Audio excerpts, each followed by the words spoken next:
నమస్తే కడప వార్త. శ్రీరామ రామ రామేతి రమే రమే మనోరమే. రామనామం ఎక్కడ ఉంటుందో అక్కడ ఆంజనేయ స్వామి ఉంటాడు. ఈరోజు మనము భక్తుల పాలిట కొంగు బంగారమైనటువంటి గండి ఆంజనేయ స్వామి దేవస్థానంలో మనం ఉన్నాం. త్వరలో శ్రావణ మాసాలు ఉత్సవాలు జరుగుతున్నాయి. ఆ ఉత్సవాలకు సంబంధించి, ఆ ఉత్సవాల ఏర్పాట్ల గురించి, స్వామి యొక్క పూజల గురించి, విశేషాల గురించి మనకు తెలియజేయడానికి కేసరి స్వామి మనతో ఉన్నారు. నమస్తే స్వామి. ఇక్కడ మన రాబోయే శ్రావణ మాసాలకు సంబంధించి ఉత్సవ ఏర్పాట్లు, బ్రహ్మోత్సవ ఏర్పాట్లు ఏ విధంగా చేస్తున్నారు, దాని గురించి ఒకసారి వివరించండి స్వామి. మనోజవం మారుతుల్య వేగం జితేంద్రియం బుద్ధిమతాం పరిశ్యం వాతాత్మజం వానరయోధముత్యం శ్రీరామదూతం శిరసా నమామి. శ్రీ శ్రీ శ్రీ వీరాంజనేయ స్వామి వారి దేవస్థానం, గండి క్షేత్రం, వైఎస్ఆర్ కడప జిల్లా, దేవాదాయ ధర్మాదాయ శాఖ ప్రధాన అర్చకులు వి కేసరి స్వామి. ఇక్కడ ఆంజనేయ స్వామి రామనవర ప్రతిష్ట. రాముల వారు రామనాథుడిని సంహరించి ఇలా అయోధ్యకు పోయే తిరుగు ప్రయాణంలో రాముల వారు సీతా సమేతంగా గండి క్షేత్రం నందు ఒక రాత్రి బస చేయడం జరిగినది. సీతమ్మ కోరిక మేరకు ఒక పెద్ద గుండుకు స్వామివారి చిత్రాన్ని తన రామబాణంతో చిత్రం గీయడం జరిగింది. శుభగడియాలు దాటిపోయని చెప్పేసి స్వామివారి చిత్రము పూర్తి అయిపోయింది, కానీ వెంటనే 2 వేలు పూర్తి కాలేదు. అలా భిన్నంగా ఉంటే తిరువారదని పనికిరాదని, అంటే పూజకు పనికిరాదని చెప్పేసి మా పూర్వీకులు ఒక శిల్పిని పిలిపించి వేలు చెక్కించారు. వేలు చెక్కే సమయానికి రాయికి రక్తం కారింది. రక్తం కారుతూనే అక్కడ శిల్పి అనే ఆయన మూర్తి పడిపోయాడు. ఇక్కడ ఇది మానవ ప్రతిష్ట కాదు, దైవ ప్రతిష్ట కాబట్టి ఇప్పుడు కూడా స్వామి భిన్న విగ్రహంతోనే పూజలు జరుగుతున్నాయి. ఇంకొక విశేషం ఏమంటే, మామూలుగా అన్ని నదులు కూడా ఉత్తరం నుంచి దక్షిణానికి పడతాయి.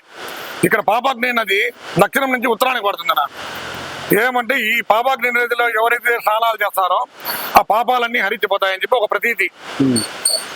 తర్వాత 3వది వచ్చేసి ఈ కొండకు బంగారు మకర తోరణం ఉంది.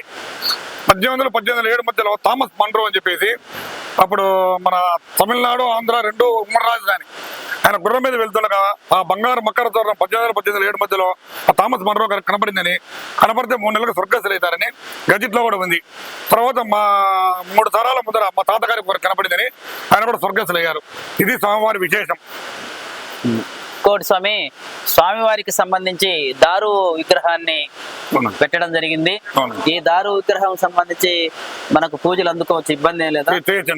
ఎందుకంటే కలశ ప్రతిష్ట చేసి ఒక 3 నెలల కన్నా మించి కలశం అనేది పనికిరాదు. ఈ దారు విగ్రహం అనేది మనం 5 ఏళ్ళు కానీ 10 ఏళ్ళు కానీ 3 ఏళ్ళు కానీ చేయొచ్చు దారు విగ్రహం. అదే పని ఇది ఒక దాతతో దారు విగ్రహము తిరుపతిలో చేయించి ఇప్పుడు 3 సంవత్సరాలు అయింది. రేపు జనవరి ఉత్తరాయణం వస్తుందని స్వామివారికి మహాకుంభాభిషేకం చేయాలనుకుంటున్నాము. దాదాపు 25 కోట్ల వరకు జగన్ రెడ్డి ఇచ్చారు. ఇప్పుడు మళ్ళీ తెలుగుదేశం గవర్నమెంట్ కూడా రాంగోపాల్ రెడ్డి గారు, వీటికి రవి గారు కూడా ఇక్కడ అన్నదాన బిల్డింగు, తర్వాత కళ్యాణ కట్ట, తర్వాత వచ్చేసి లడ్డు పోటు, స్వామివారి నివేదన పోటు, ఇవన్నీ కూడా ఆయన దాదాపుగా ఒక 5-6 కోట్ల రూపాయలు పనులు చేయాలి స్వామి. మనం కూడా స్వామివారి గుంజల మండపం, అద్దాల మండపం అన్ని కూడా వాళ్ళు చేస్తామని వాగ్దానం ఇచ్చారు నిన్న. అది కూడా జరుగుతాయి పనులు.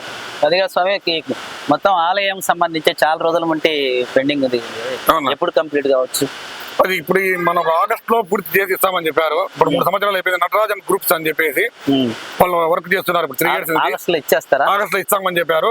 90% వర్క్ కూడా అంత పూర్తి అయిపోయింది. గ్రిల్స్ వేయాలి చుట్టూ, కరెంటు, వాటర్ సప్లై. అంటే మనకి స్వామిని ఇప్పుడు మళ్ళీ అక్కడ ప్రతిష్ఠ చేస్తారు. అదే జనవరిలో, ఉత్తరాయణం జనవరి తర్వాత మనకు సంక్రాంతి పండుగ అయిపోతే ఉత్తరాయణం వస్తుంది. ఉత్తరాయణంలో స్వామి దర్శనం అందరికీ ఉంటుంది. గండి అంజన్న ఇంత ముందు ఉన్నటువంటి స్వామిని అదే విధంగా మళ్ళీ అక్కడ ప్రతిష్ఠ చేస్తారా? అంటే ప్రాణ ప్రతిష్ఠ. స్వామి గుండుకున్నారు, స్వామి అట్లే ఉన్నారు, గుండులతో ఉన్నారు. ఆ గుండికే, పెద్ద గుండికే ఉన్నారు స్వామి.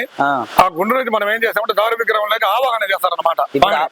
ఆవాహన చేసి ఇప్పుడు మనం ఇక్కడ దారువులకి ఆరాధన చేసేసి మనం బాలాలయం చేశాం. ఇప్పుడు తర్వాత మనం టెంపుల్ అంతా పూర్తి అయిపోయిన తర్వాత మళ్ళీ కలశంలోకి ఆవాహన చేసి మళ్ళీ స్వామిని ప్రాణ ప్రతిష్ఠ అనేది మూలవర్లకు చేస్తారు. అది ఐతిహ్యం. స్వామి, ఇక్కడ ఈ మన శ్రావణ మాస ఉత్సవాల గురించి ఒకసారి చెప్పండి. శ్రావణ మాస ఉత్సవాలు రేపు 5వ తేదీ ఆగస్టు 5 నుంచి మొదలైన 5 నుంచి తర్వాత సెప్టెంబర్ 3వ తేదీ వరకు శ్రావణ మాసము. ప్రతి శనివారం వచ్చి ప్రతి శనివారం మొదటి శనివారము 10వ తేదీ అవుతుంది. అక్కడ ప్రత్యేక అలంకరణ, ప్రత్యేక అభిషేకములు, ప్రసాదములు, ఇక్కడ అన్ని నలుమూలల నుంచి, రాష్ట్ర నలుమూలల నుంచి కూడా స్వామిని దర్శనం చేసుకుంటారు. ఒక్కొక్క వారానికి వచ్చేసి దాదాపుగా ఒక 50-60 వేల మంది వస్తారు. ఒక 4వ వారం లాస్ట్ శనివారం నా రోజు మాత్రం దాదాపు 1,00,00,000 మంది జనాలు కలుస్తారు. ఆ 1,00,00,000 మంది జనాలు కలిసి సాయంత్రం వచ్చేసి మన నదీ తీరాన ఆస్థానం ఉంటుంది, మంత్రకోశ. ఆ ఆస్థానంతో శ్రావణ మాసం ముగుస్తాయి. భారీగా అన్నదానం పెట్టేవాళ్ళు, ప్రసాదాలు వితరణ చేసేవాళ్ళు, పూలు ఇచ్చేవాళ్ళు కూడా స్వామికి భారీగా వచ్చి ఇస్తారు. ఇక్కడ మొత్తం దాదాపు ఎంతమంది మీరు పూజారులు ఉన్నారు ఇక్కడ? మేము 3 ఉన్నామన్నా. ముగ్గురా? స్వామి వారితో మీకున్న అనుబంధం గురించి చెప్పండి. అది కొల్లలకు ఉంటుంది. ఎందుకంటే స్వామివారికి మనం పూజ చేసేటప్పుడు మనం మనసు లగ్నం పెట్టి చేసామంటే మనం ఒక ప్రశ్న అడుగుతాం, ఆయన స్వామి ఈ పని చేయమంటారా నన్ను వద్దంటారా అనేది. ఆయన మనకు డైరెక్ట్ గా పువ్వు వేయడము, లేదంటే ఒక ఆకు వేయడము, లేదంటే ఆయన ఏదో ఒక రకంగా స్వామికి ఉండే కిరీటాన్ని పచ్చు ఉంటుంది స్వామికి, అది అట్లా కొంచెం కదలడము, మనకి ఏదో ఒకటి ఆయన ఇండికేషన్ ఇస్తాడు. అదైతే మాకు బాగా. ఎందుకంటే నేను దాదాపుగా ఇప్పుడు నాకు 48 సంవత్సరాలు స్వామి సేవలో. 48 సంవత్సరాలు, నా వయసు 48 సంవత్సరాలు. 7 సంవత్సరాలు నాకు ఉపనయనం చేసి గుళ్ళో పెట్టారు. అంటే దాదాపుగా 41 సంవత్సరం నుంచి నేను గుళ్ళో పనిచేస్తున్నా ఇక్కడ. 41 సంవత్సరాలు, 4 దశాబ్దాలు. అది స్వామివారితో నాకు అనుబంధం. Okay okay. మామూలుగా మీ పిల్లలు కూడా ఇక్కడ వంశపరంపర. మేము 4వ తరం ఇది. మా నాన్నగారు, మా పెద్ద నాన్నగారు, మా తాతగారు, వాళ్ళ నాన్నగారు అంతా 4వ తరం మాది. వంశపరంపరంగా ఇక్కడ మేము వర్తకత్వం చేస్తున్నాం. Okay okay. థ్యాంక్ యూ స్వామి, విలువైన సమయాన్ని మాకు కేటాయించారు. థ్యాంక్ యూ స్వామి. మనం దర్శనం మనోవాంఛా ఫలసిద్ధిరస్తు.